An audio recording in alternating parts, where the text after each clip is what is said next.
Good morning everyone. मेरा नाम है मनीष और आप देख रहे हैं द ऑर्बिट क्लासेस। आज हम पढ़ेंगे केमिस्ट्री। केमिस्ट्री में 9th क्लास या 10th क्लास या 11th या 12th नहीं, एक्चुअली हम केमिस्ट्री के पूरे बेसिक्स को समझेंगे। उसका हम हेडिंग देंगे बेसिक कॉन्सेप्ट्स ऑफ केमिस्ट्री। ये चाहे तो 5 क्लास के स्टूडेंट्स भी देख सकते हैं, 10th वाले भी देख सकते हैं, 11th वाले भी देख सकते हैं, 12th वाले भी देख सकते हैं। मतलब कि अगर आपको ऐसा लगता है कि आपका केमिस्ट्री वीक है, एक्चुअली आपके बेसिक्स पार्ट सारे वीक हैं, तो आप इन लेक्चर के सीरीज को देख सकते हो। इस टॉपिक के अंदर में कम से कम 6-7 लेक्चर्स बनेंगे और उन 6-7 लेक्चर्स में जितने भी बेसिक कॉन्सेप्ट्स है केमिस्ट्री के, जो समझने के बाद आपको केमिस्ट्री इजी लगने लगेगा। जिसमें कि हम पढ़ेंगे एटम्स के बारे में कि एटम्स क्या होते हैं, फिर उनमें सब एटॉमिक पार्टिकल्स कौन कौन से होते हैं, लाइक इलेक्ट्रॉन्स, प्रोटॉन्स, न्यूट्रॉन्स। फिर हम देखेंगे ऑर्बिटल के बारे में, ऑर्बिट के बारे में।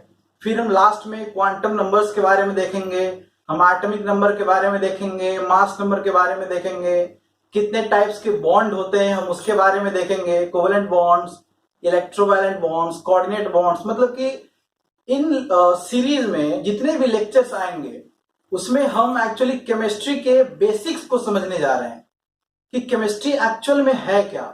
अगर आपको इन बेसिक्स के बारे में नहीं पता तो आपको चैप्टर्स पढ़ने में बहुत मुश्किल आएंगे। एक्चुअली मैं चाहता तो 10th क्लास का फर्स्ट चैप्टर से स्टार्ट करता या 9th का फर्स्ट चैप्टर से स्टार्ट करता, बट उन सारे चैप्टर्स में एनसीईआरटी में साइड बुक्स में एक प्रॉब्लम यह है, जैसे कि 10th क्लास में डायरेक्टली केमिकल इक्वेशंस पढ़ा दिए जाते हैं और उसमें जब आयंस वगैरह आते हैं, केमिकल नेम्स आते हैं, तो उन सब में हमें प्रॉब्लम होती है कि ये क्या चीज है। इसलिए पहले हम उन सबका एक इंट्रोडक्शन देखेंगे और उसके बाद उन चैप्टर्स में हम प्रोसीड करेंगे। एक्चुअली हम उन सारे चैप्टर्स को एक बार में हम उन्हें बाइंड अप कर रहे हैं, मतलब कि उन सारे चैप्टर्स को बहुत शॉर्ट में पढ़ेंगे। ठीक है, तो आइए हम इस चैप्टर को स्टार्ट करते हैं। तो आज के लेक्चर में हम मेनली 2 चीजें पढ़ेंगे।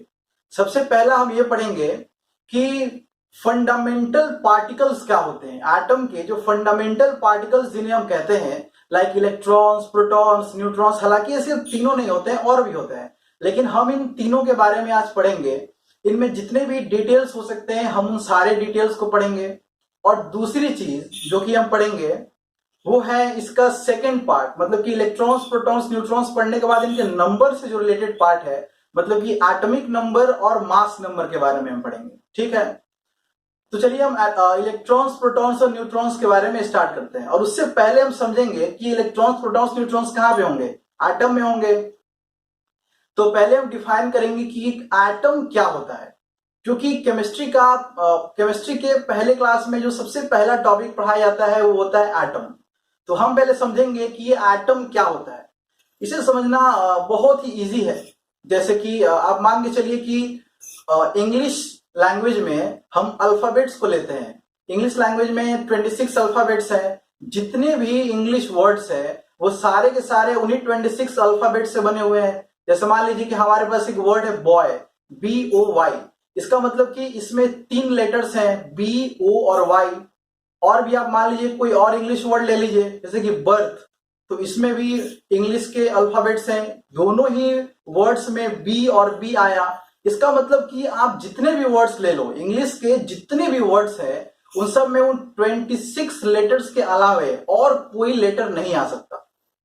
बिल्कुल वैसे ही जितने भी हमारे नेचर में चीजें हैं, थिंग्स हैं, कोई भी मैटर है, तो उन सारे मैटर्स को अगर हम अल्टीमेटली देखेंगे तो कहीं ना कहीं कुछ ऐसे यूनिट हैं जो कि सारे के सारे, जैसे कि सारे के सारे अल्फाबेट से बने हुए थे इंग्लिश वर्ड्स, वैसे ही वो सारे के सारे एलिमेंट्स के मिलकर बने हुए होते हैं। अब कभी 3 एलिमेंट्स आपस में कंबाइन कर लेंगे, कभी 2 एलिमेंट्स आपस में कंबाइन कर लेंगे, कभी एक ही टाइप्स के एलिमेंट 2 बार कंबाइन कर लेंगे। जैसे कि मान के चलिए हमारे पास वाटर है, तो वाटर में कौन कौन से एलिमेंट्स है, H2O, मतलब कि हाइड्रोजन है और ऑक्सीजन है। तो जितने भी सब्सटेंसेस हैं कोई ना कोई उसका केमिकल फॉर्मूला जरूर होगा और उसमें एलिमेंट्स आएंगे। और उसी केमिकल एलिमेंट का जो सबसे छोटा पार्ट होता है, जो कि बिल्कुल इंडिपेंडेंटली एग्जिस्ट करता है, उसे हम कहते हैं एटम। उसे अगर आप बहुत और बेसिकली समझें, बहुत अगर आप सिंपली समझें, तो हम उसे ऐसे कह सकते हैं कि आप किसी भी चीज को आप तोड़ते जाओ, तोड़ते जाओ, तोड़ते जाओ, जो बिल्कुल उससे ज्यादा आप उसे नहीं तोड़ सकते, अगर उससे ज्यादा आप उसे तोड़ोगे तो अनस्टेबल हो जाएगा। तो आखिरी पार्ट जहां तक कि आप तोड़ सकते हो, तो उस आखिरी पार्ट को हम कहेंगे एटम। ठीक है।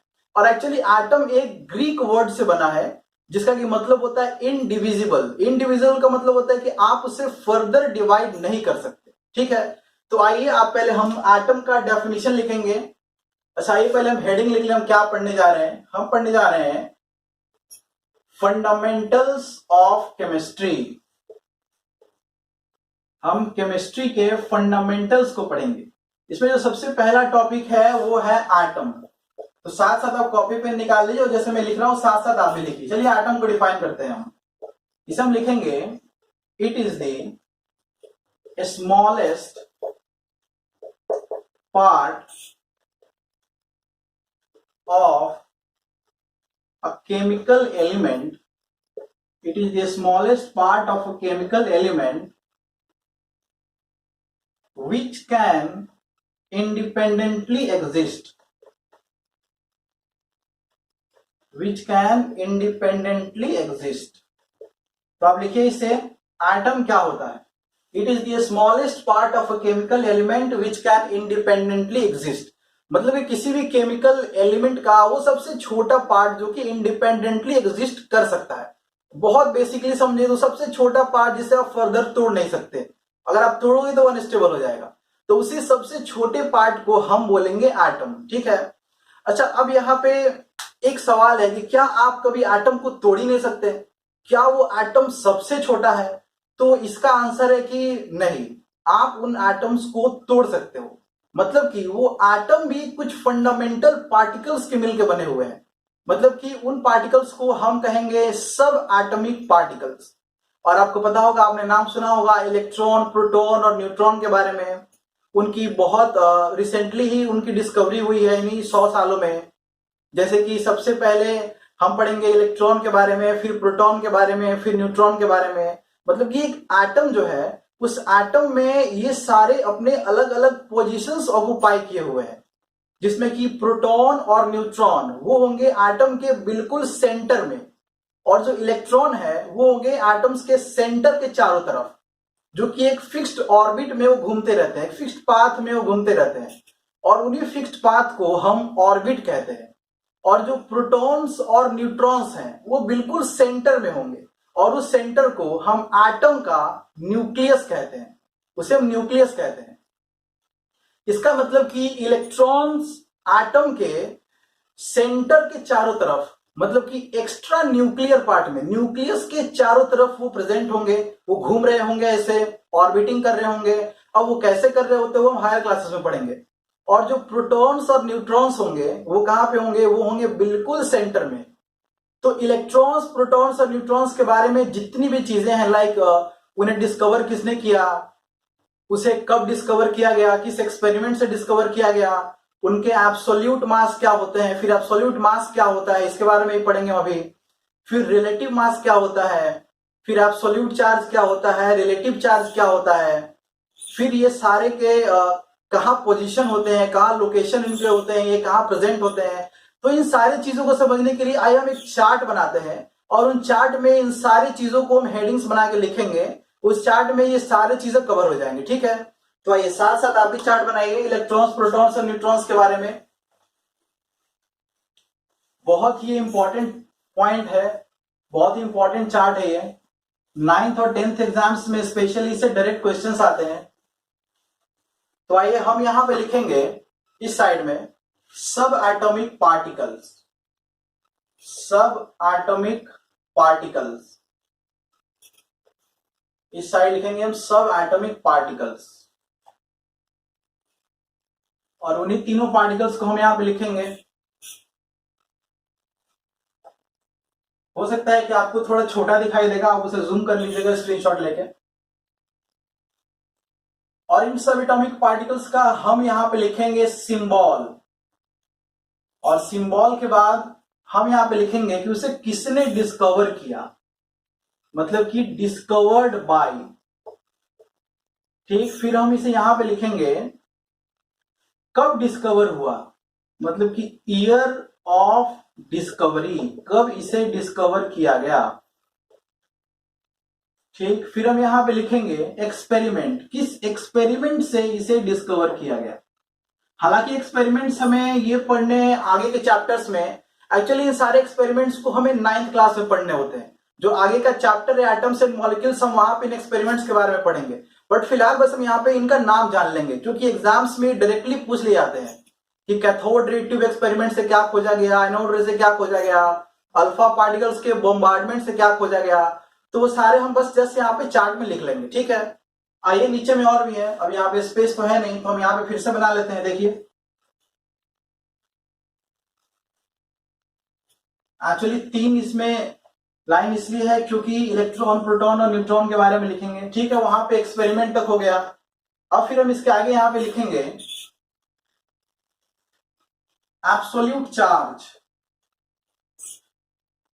Absolute charge, absolute charge. फिर यहां पे हम लिखते हैं एब्सोल्यूट मास, या फिर पहले हम यही लिख लेते हैं relative charge, absolute charge, relative charge. फिर यहां पे हम लिखते हैं एब्सोल्यूट मास, और यहां लिखेंगे हम रिलेटिव मास।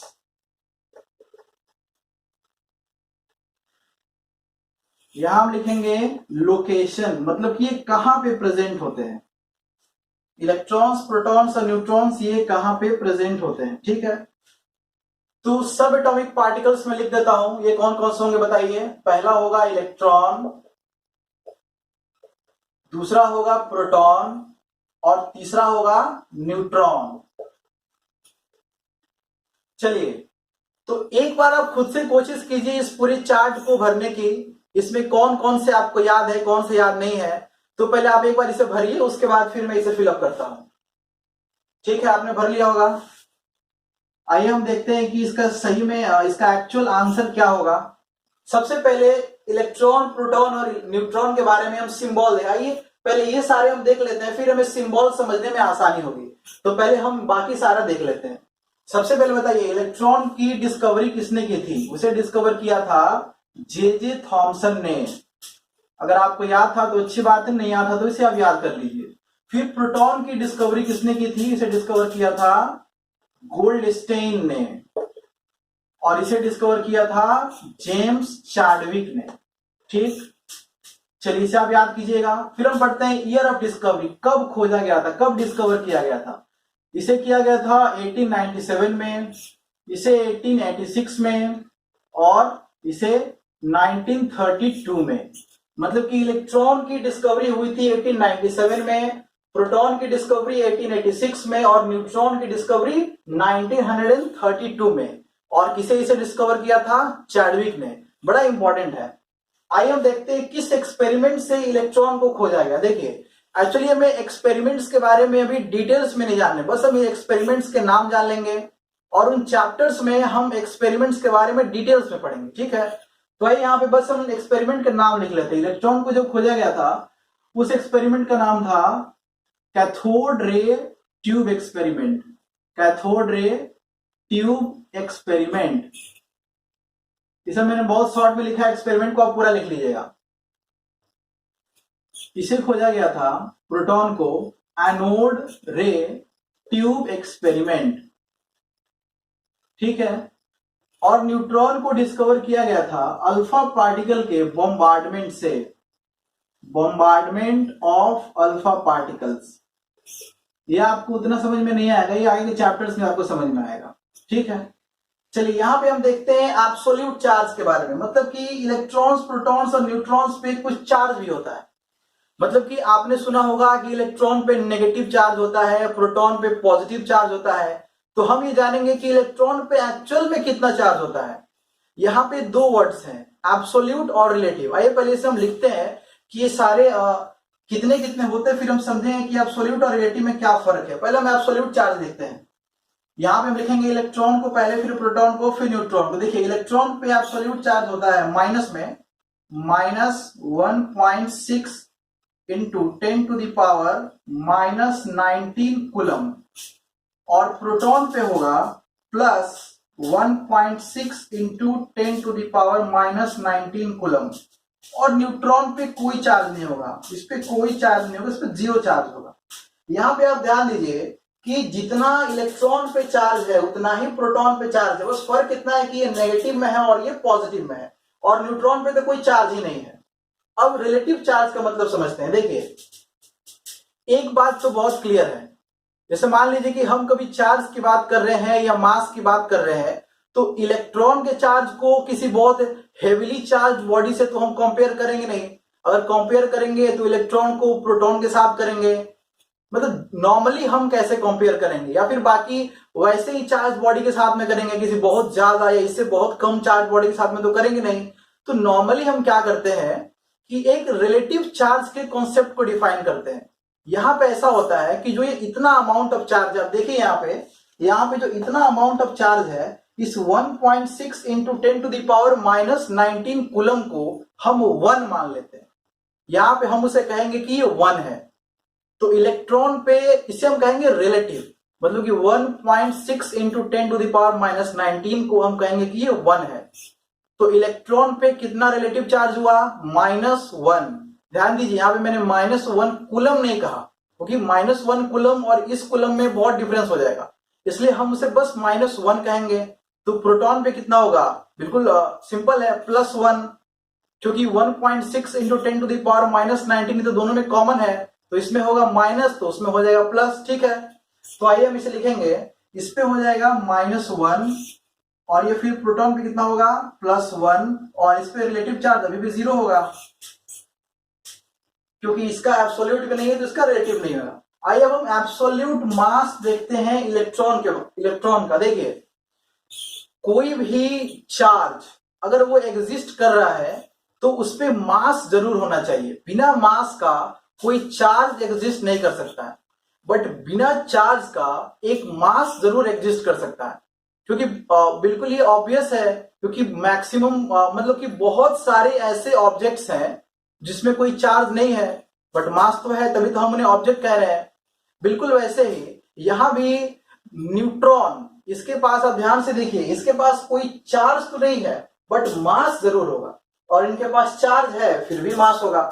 मतलब कि मास तो इलेक्ट्रॉन, प्रोटॉन और न्यूट्रॉन तीनों के पास में होंगे, हालांकि बहुत कम मास होते हैं बट होंगे जरूर। ठीक है, तो आइए पहले हम इनके मास को लिखते हैं। देखिए, इलेक्ट्रॉन का मास होता है 9.101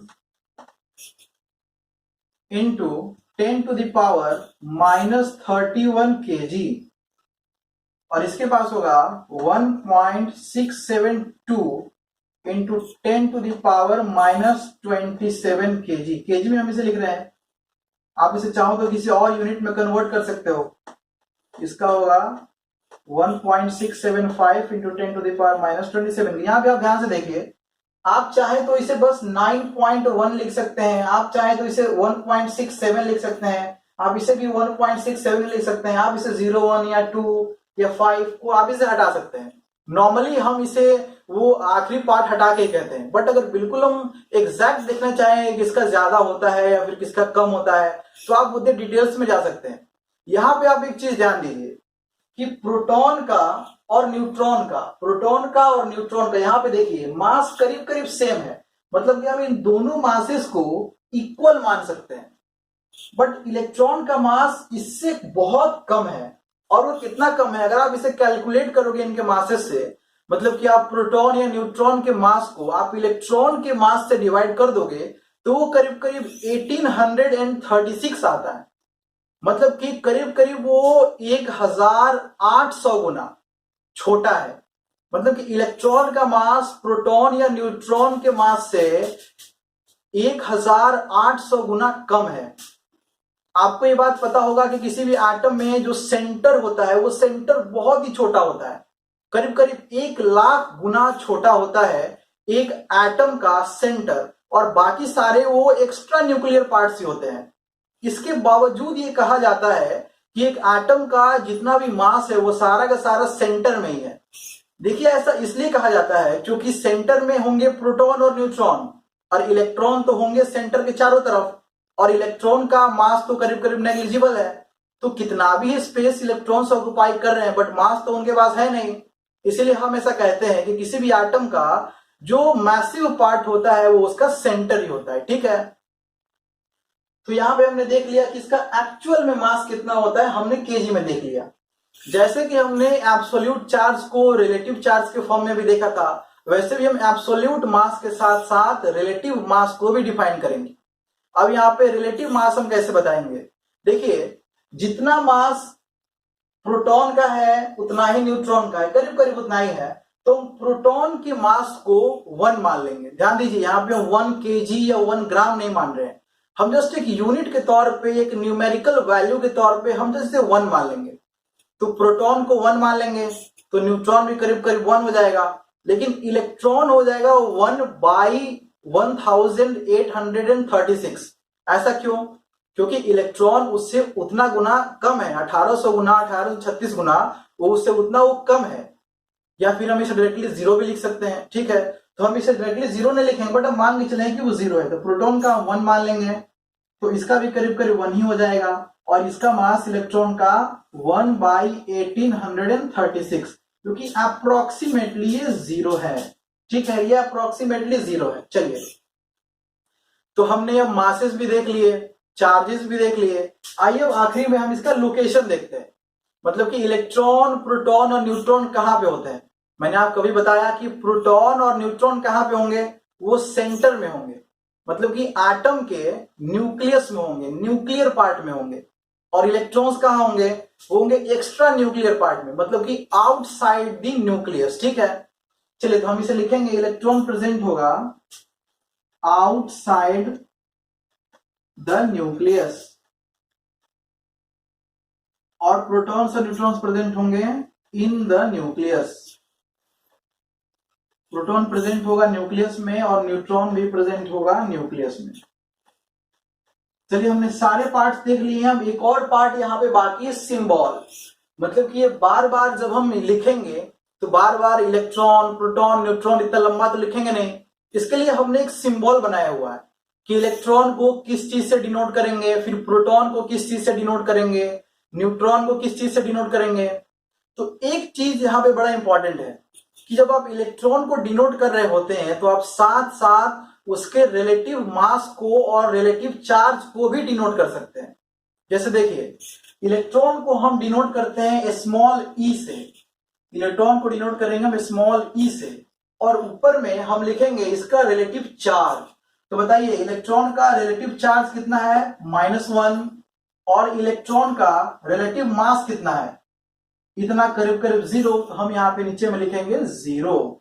ठीक है, तो ऐसे हम डिनोट करते हैं इलेक्ट्रॉन को। ई ऊपर में अपर केस में -1 और लोअर केस में 0। -1 वहां पे क्या बता रहा है, उसका रिलेटिव चार्ज, और 0 क्या बता रहा है, उसका रिलेटिव मास। ठीक है, इसे हम बहुत सिंपली, आप चाहें तो आप इसे ई भी लिख सकते हैं, इसमें कोई प्रॉब्लम नहीं है।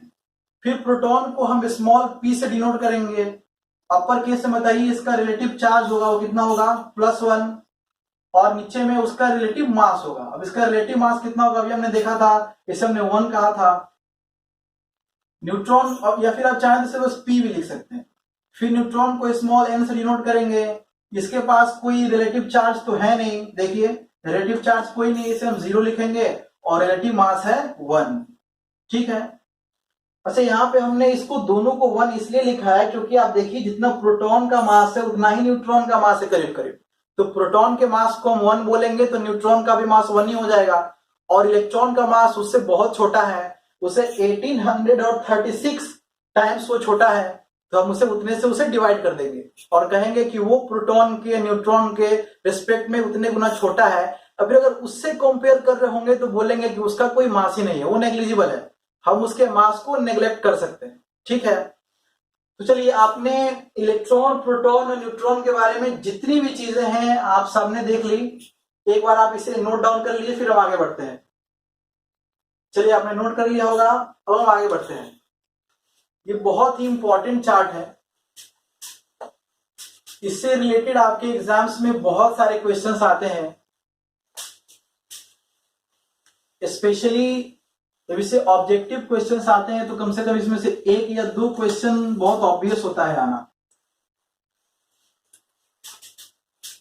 चलिए, हमने ये इलेक्ट्रॉन, प्रोटॉन और न्यूट्रॉन को देख लिया। अब आज के लेक्चर का हम सेकंड पार्ट को पढ़ते हैं। इसका सेकंड पार्ट है एटॉमिक नंबर और मास नंबर के बारे में। देखिए, एटॉमिक नंबर और मास नंबर का कॉन्सेप्ट क्यों आया? इसका कॉन्सेप्ट इसलिए आया क्योंकि अगर कोई एटम है तो वो एटम किसी भी एलिमेंट का हो सकता है। अब यहाँ पे एलिमेंट्स मैंने आपको बताया, like hydrogen, helium, oxygen, nitrogen, neon, argon, ये सारे एलिमेंट्स हैं। सबके बारे में हम बाद में पढ़ेंगे, नेक्स्ट लेक्चर में पढ़ेंगे इनके बारे में। बट यहाँ पे आप देखो तो क्या हर एक एलिमेंट्स के एटम बिल्कुल सेम होते हैं?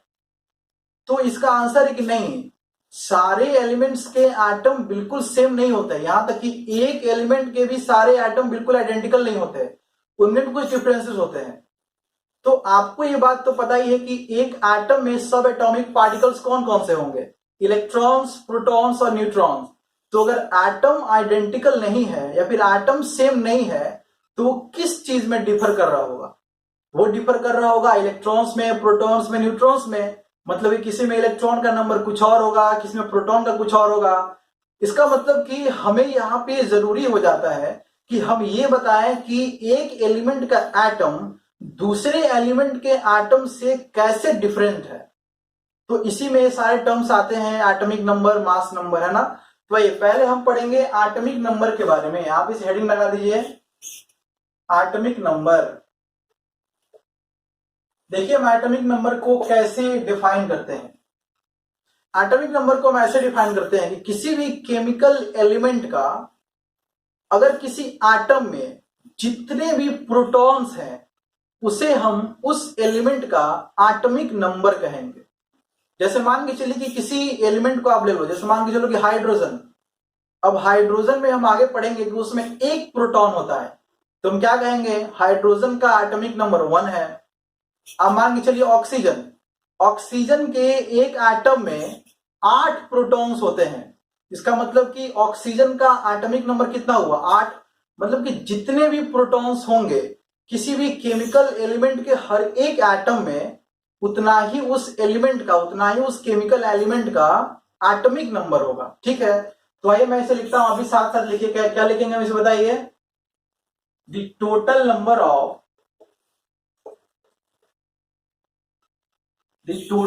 Of protons present in the nucleus, the total number of protons present in the nucleus of each atom of a chemical element determines the atomic number of the element। मतलब कि आप इस definition को बहुत simply बोलो तो किसी भी एलिमेंट के हर एक एटम में जितने भी प्रोटॉन्स हैं, हम जितने भी प्रोटॉन्स हैं उस नंबर को हम एटॉमिक नंबर कहेंगे। अगर उसमें 5 प्रोटॉन है एक एटम में तो हम इसका एटॉमिक नंबर 5 कहेंगे। जैसे कि बोरोन का 5 होता है, अगर 10 है तो एटॉमिक नंबर 10 हो जाएगा, 20 है तो 20 हो जाएगा। बहुत ही सिंपल है। ठीक है, अब देखिए एटॉमिक नंबर को हम कैसे डिनोट करते हैं। एटॉमिक नंबर को हम डिनोट करते हैं कैपिटल जेड के सिंबल से, है ना। देखिए हम क्या लिखेंगे, द सिंबल, या फिर ऐसे लिखेंगे, atomic number is denoted bye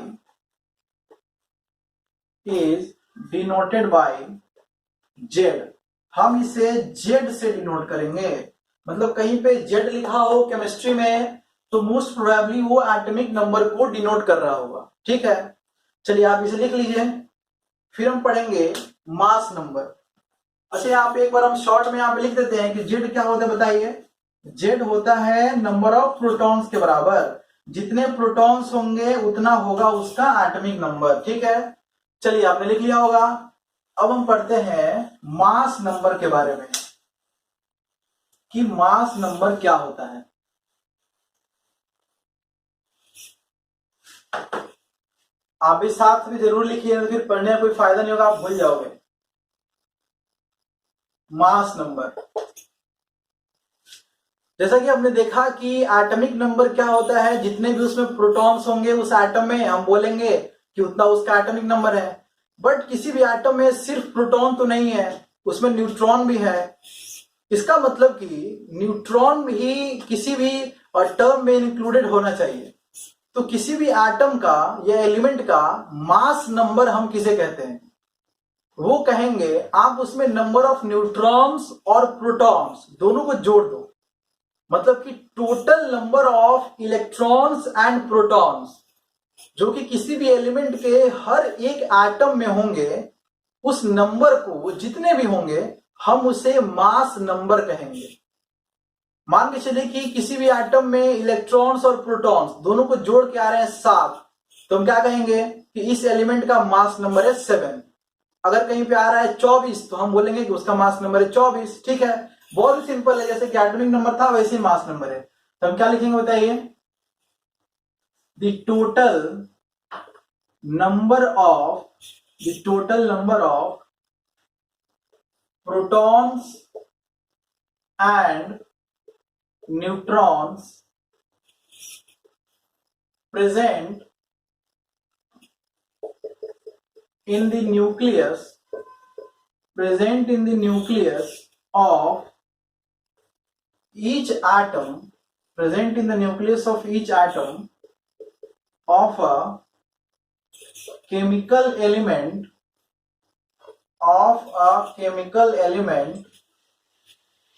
determines the mass number of the element। बहुत इजी है। अच्छा, मास नंबर को हम कैसे डिनोट करते हैं? एटॉमिक नंबर को तो हम जेड से डिनोट करते हैं, वैसे ही हम मास नंबर को ए से डिनोट करते हैं, कैपिटल ए से। ठीक है, तो आइए हम इसे भी लिख लेते हैं। लिखेंगे हम इसे mass number is denoted by A. अब यहां पे देखिए, इस हम ए को क्या लिख सकते हैं? ए को हम लिख सकते हैं P प्लस एन। क्यों हम लिखेंगे P प्लस एन? क्योंकि अभी हमने देखा कि मास नंबर क्या होता है, प्रोटॉन और न्यूट्रॉन दोनों को जोड़ दीजिए तो मास नंबर आ जाएगा। ठीक है, तो आप इसे एक बार लिख लीजिए, नोट कर लीजिए। चलिए, आपने नोट कर लिया होगा, फिर आगे बढ़ते हैं। दोनों चीजों को हमने डिफाइन कर लिया। इसका मतलब कि एक एटम के बारे में, एक एलिमेंट के बारे में हमें दो चीजें डिटरमाइन करनी आ गई। अगर हमें प्रोटॉन और न्यूट्रॉन दिया हुआ हो तो हम ये बता सकते हैं कि किसी भी एलिमेंट का मास नंबर कितना है और उसका एटॉमिक नंबर कितना है। अब हम देखेंगे कि किसी भी एलिमेंट को हम कैसे सिंबलाइज करेंगे, मतलब उसका सिंबल क्या होना चाहिए, और उस सिंबल से हमें यह भी पता चले कि उसका एटॉमिक नंबर क्या है और मास नंबर क्या है। जैसे कि आप कभी पीरियोडिक टेबल देखते होंगे तो आपको पता होगा कि उसमें दो टर्म्स दिए हुए होते हैं, एक उसके अपर केस में और एक लोअर केस में। जो अपर केस में सिंबल के साथ में एक टर्म अटैच होता है उसे हम कहते हैं एटॉमिक नंबर, और जो लोअर केस में होता है वो होता है मास नंबर। ठीक है, तो देखिए मैं इसे लिखूंगा तो आपको और क्लियर हो जाएगा। हम इसे लिखेंगे सिंबल ऑफ एन एलिमेंट। किसी भी एलिमेंट का सिंबल क्या होगा? हम मान लेते हैं कि वो एलिमेंट है x, वो एलिमेंट है x, तो इसके यहां पे अपर केस में जो लिखेंगे वो होगा एटॉमिक नंबर और नीचे में होगा मास नंबर। मतलब कि x क्या है बताइए? x कोई भी एक एलिमेंट है, एन एलिमेंट, वो एक कोई भी एलिमेंट है। और यहाँ पे z क्या है? z है atomic number, z is atomic number, और a क्या है? a है यहाँ पे मास नंबर। ठीक है, आप एग्जांपल देखना चाहें तो आप एग्जांपल देख लीजिए। लाइक हाइड्रोजन, हाइड्रोजन का एटॉमिक नंबर 1 होता है, इसका मास नंबर भी 1 होता है। आप चाहिए तो देखिए, आप लिखिए हीलियम, हीलियम का एटॉमिक नंबर 2 होता है, इसका मास नंबर 4 होता है। आप इसे ऊपर या नीचे भी लिख सकते हो, आप चाहो तो उससे एटॉमिक नंबर जेड को आप नीचे लिख लो, ए को ऊपर लिख लो, बट ये कॉमन ऐसे ही हम इसे डिनोट करते हैं। ठीक है, चलिए, तो अब तक हम ये समझ गए कि एटॉमिक नंबर क्या होता है, मास नंबर क्या होता है, हमने इसके सिंबल्स भी देख लिए। अब इसमें एक आखिरी पार्ट जो कि एक क्वेश्चन आपके दिमाग में होना चाहिए कि एटम में इलेक्ट्रॉन्स हैं और प्रोटॉन्स हैं, तो क्या एक एटम चार्ज नहीं रहता है क्या? क्योंकि इलेक्ट्रॉन तो चार्ज है, उस पर नेगेटिव चार्ज अभी हमने देखा एब्सोल्यूट चार्ज के बारे में, रिलेटिव चार्ज के बारे में। प्रोटॉन पे भी चार्ज होता है। चलिए मान लिया कि न्यूट्रॉन पे चार्ज नहीं होता है, तो इलेक्ट्रॉन पे और प्रोटॉन पे तो होता है। तो क्या हर एक एटम चार्ज होता है? मतलब कि हमेशा चीजों को आपस में अट्रैक्ट रिपेल करते रहना चाहिए, कोई पॉजिटिव होगा कोई नेगेटिव होगा, आपस में अट्रैक्ट रिपेल करते रहना चाहिए। तो इसका आंसर है कि एक एटम अगर वो उसमें इलेक्ट्रॉन्स और प्रोटॉन्स बराबर हो तो उस पर कोई चार्ज नहीं होगा। और यही रियलिटी है कि किसी भी एटम न्यूट्रल फॉर्म में उसमें जितने इलेक्ट्रॉन्स होंगे उसमें उतने ही प्रोटॉन्स होंगे। ठीक है, तो आइए हम इस चीज को लिखते हैं। आपने इसे लिख लिया होगा, किसी भी एटम में जितने इलेक्ट्रॉन्स होंगे उतने ही प्रोटॉन्स होंगे। बहुत ही इंपॉर्टेंट बात है, जितने इलेक्ट्रॉन्स होंगे उतने ही प्रोटॉन्स होंगे। इस पॉइंट को हम लिखेंगे the number of electrons and protons, E और पी इलेक्ट्रॉन्स और protons in a neutral atom is always equal।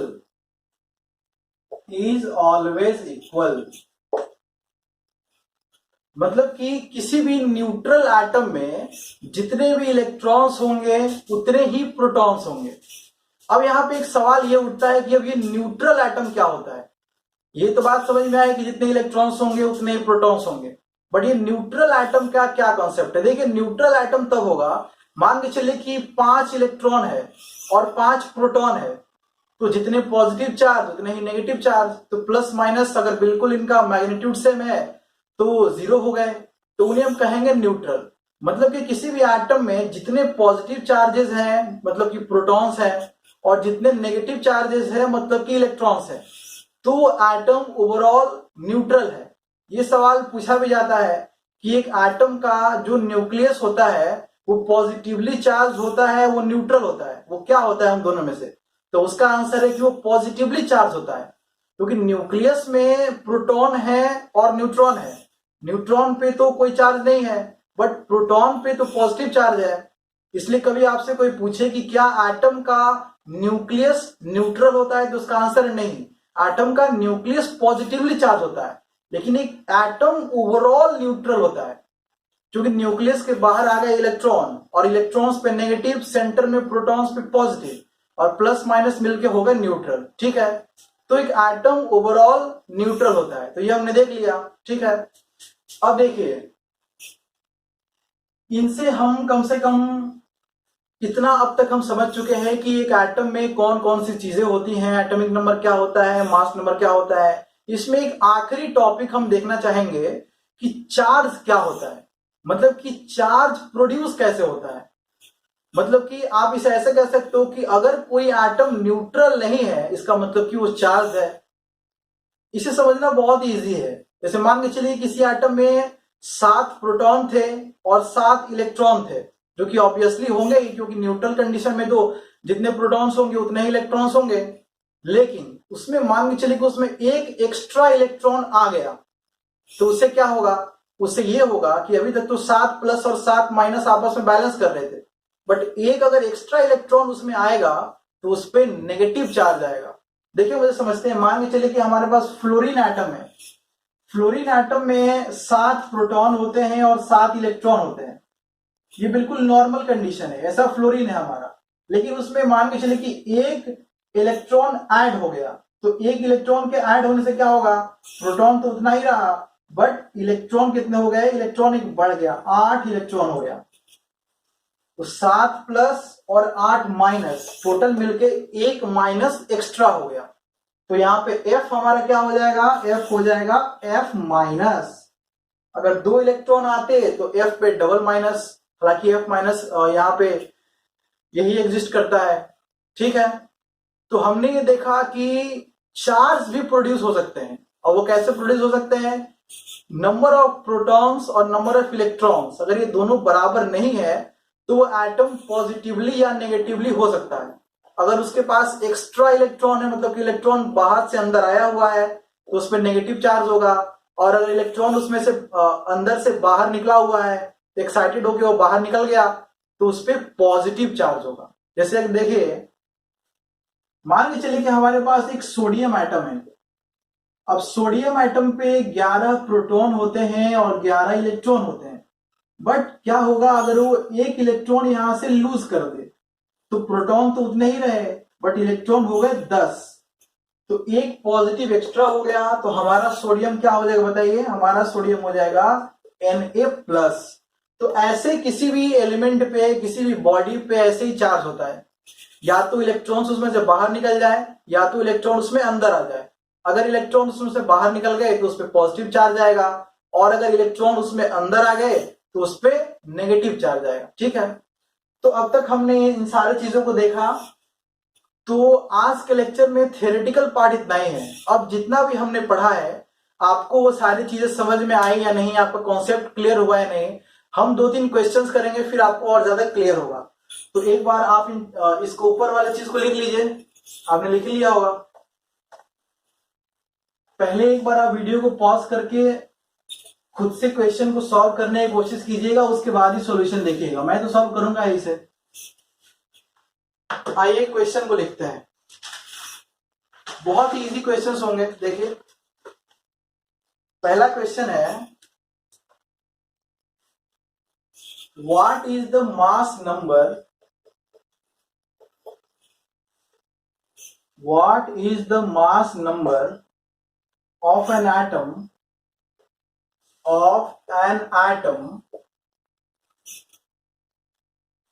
with 5 protons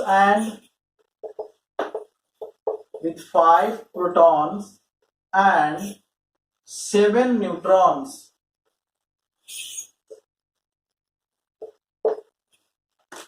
एक बार आप इसे वीडियो पॉज कीजिए, सॉल्व कीजिए। बहुत ही इजी क्वेश्चन है, कुछ नहीं है इसमें।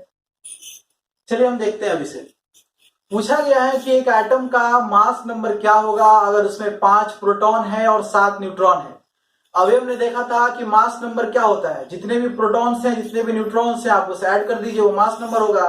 हमने इसे लिखा भी था कि मास नंबर हम उसे डिनोट करते हैं ए से। ये क्या होगा? आप उसमें प्रोटॉन्स और न्यूट्रॉन्स को ऐड कर दीजिए। तो प्रोटॉन्स कितने होंगे? यहाँ पे 5 दिए हुए हैं, तो 5, और न्यूट्रॉन्स कितने हैं? 7। तो 5 और 7, तो इसका मास नंबर हो जाएगा 12। ठीक है। आई होप कि आपके आंसर्स 12 आए होंगे। जिनके आंसर 12 नहीं आए थे वो सीख गए होंगे। चलिए नेक्स्ट क्वेश्चन करेंगे हम। अगर आपको वीडियो थोड़ा फास्ट लग रहा है तो आप इसे एक बार पीछे फिर से देख लीजिए। अगर आपको स्लो लग रहा है तो आप थोड़ा फास्ट कर लीजिए।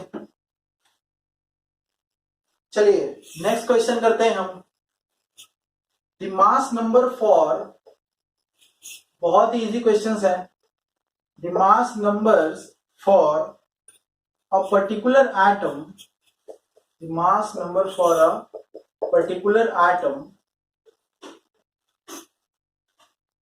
with 45 neutrons, with 45 neutrons is 80 है। How many protons does the atom have? How many protons does the atom have? एक बार आप इसे खुद से सॉल्व कीजिए, फिर मैं इसे सॉल्व करता हूं। देखिए, चलिए आपने इसे सॉल्व किया होगा। अब सवाल में जरा आप ध्यान से देखिए, कहा गया है कि मास नंबर एटम का है 80। The mass number for a particular atom, जिसमें कि 45 न्यूट्रॉन है। एक एटम में 45 न्यूट्रॉन है और उसका मास नंबर है 80। आइए हम उसे लिखते हैं। मास नंबर है उसका 80 और उसमें न्यूट्रॉन्स कितने हैं? न्यूट्रॉन से 45। पूछा गया है कि इसमें कितने प्रोटॉन्स है। हमें प्रोटॉन्स नहीं पता, अभी हमने देखा था इसको फॉर्मूला, वो क्या था, A equals P plus N, मतलब कि mass number equals protons plus neutrons. ठीक है, आइए लिखते हैं इसे, mass number equals proton plus neutron. Mass number कितना है, मास नंबर है 80, प्रोटॉन्स कितने हैं नहीं पता, और न्यूट्रॉन्स कितने हैं 45। तो बताइए प्रोटॉन्स कितने हो जाएंगे, प्रोटॉन्स हो जाएंगे 35। बहुत इजी है, आपने बना भी लिया होगा। आइए इस लेक्चर का हम आखिरी क्वेश्चन करते हैं। ये क्वेश्चन थोड़ा अच्छा है, अगर आपने इस क्वेश्चन को सॉल्व कर लिया मतलब कि आपने इस लेक्चर को बहुत अच्छे से समझ लिया। आइए इस क्वेश्चन को करते हैं हम। क्वेश्चन है, if an ion x plus 3, if an ion x plus 3 has 23 electrons,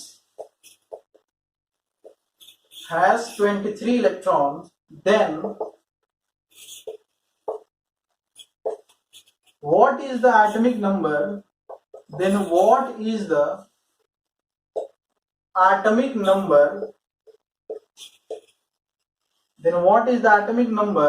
of the element?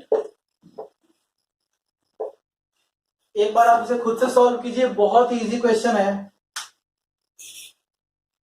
चलिए आपने सॉल्व किया होगा, देखिए पहले हम देखते हैं क्या क्या चीजें दी हुई हैं। सबसे पहला कि एक आयन है, यहाँ पे ये एक एलिमेंट, मतलब कि सिर्फ ये एटॉमिक फॉर्म में नहीं है, यहाँ पे आयनिक फॉर्म में है। अच्छा, आयन का मतलब मैंने आपको बताया था कि किसी भी एटम में अगर इलेक्ट्रॉन्स निकल जाए तो उस पर पॉजिटिव चार्ज आएगा, इलेक्ट्रॉन्स उसमें आ जाए तो उस पर नेगेटिव चार्ज आएगा। यहाँ पे आप ध्यान से देखिए x प्लस 3, एक्स कोई एलिमेंट हो सकता है, वो कोई भी एलिमेंट होगा।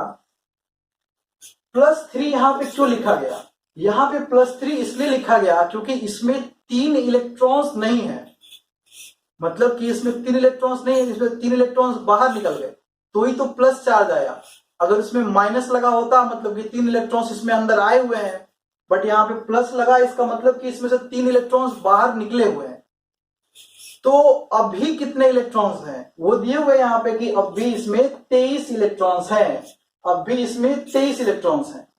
तो पहले कितने इलेक्ट्रॉन्स होंगे जब ये न्यूट्रल फॉर्म में होगा, क्योंकि ये आयनिक फॉर्म में इसमें कितने इलेक्ट्रॉन्स बताइए, आयनिक फॉर्म में इसमें है 23 इलेक्ट्रॉन। तो बिल्कुल जब ये आयन नहीं होगा, बिल्कुल जब ये न्यूट्रल फॉर्म में होगा तो 3 इलेक्ट्रॉन्स इसमें ज्यादा होंगे।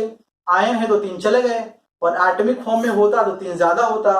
3 ज्यादा मतलब कि 26 इलेक्ट्रॉन्स होते, मतलब कि न्यूट्रल फॉर्म में इसमें 26 इलेक्ट्रॉन्स होंगे। और हमें ये बात पता है कि न्यूट्रल फॉर्म में जितने इलेक्ट्रॉन्स होते हैं उतने ही प्रोटॉन्स होते हैं। मतलब कि किसी भी एटम में, अभी मैंने लिखवाया था आपको, अभी में देखो पीछे, कि न्यूट्रल फॉर्म में किसी भी एटम में जितने इलेक्ट्रॉन्स उतने प्रोटॉन्स। तो न्यूट्रल फॉर्म में इसमें कितने इलेक्ट्रॉन्स है 26, तो फिर प्रोटॉन्स भी कितने होंगे 26। इलेक्ट्रॉन्स 26 होते तो प्रोटॉन्स भी 26 होता, अभी तो 26 है ही। और वही पूछा गया इस क्वेश्चन में कि एटॉमिक नंबर कितना है, और किसी भी एलिमेंट का एटॉमिक नंबर क्या होता है, वो होता है नंबर ऑफ प्रोटॉन, और नंबर ऑफ प्रोटॉन कितना होगा 26। क्योंकि आयन बन जाने से, इलेक्ट्रॉन्स के निकल जाने से, इलेक्ट्रॉन्स के आ जाने से उसके प्रोटॉन पे तो कोई फर्क पड़ नहीं रहा है, क्योंकि वो तो सेंटर में है।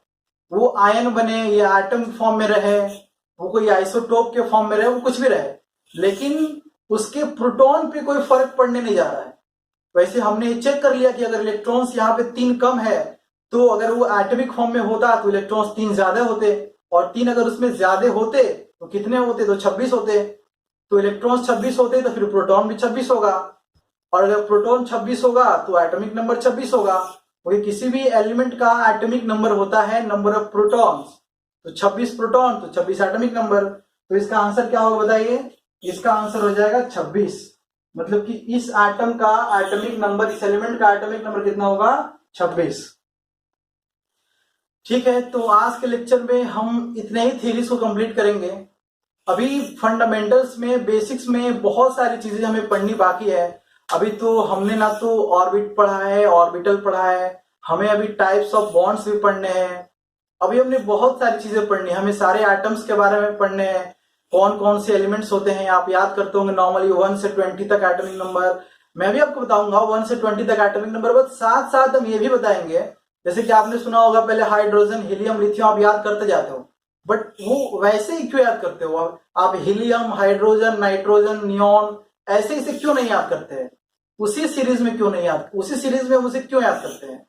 तो उन सारी चीजों को हम पढ़ेंगे। तो आज के लेक्चर में इतना ही, हम बाकी पढ़ते हैं नेक्स्ट क्लास में। Thank you.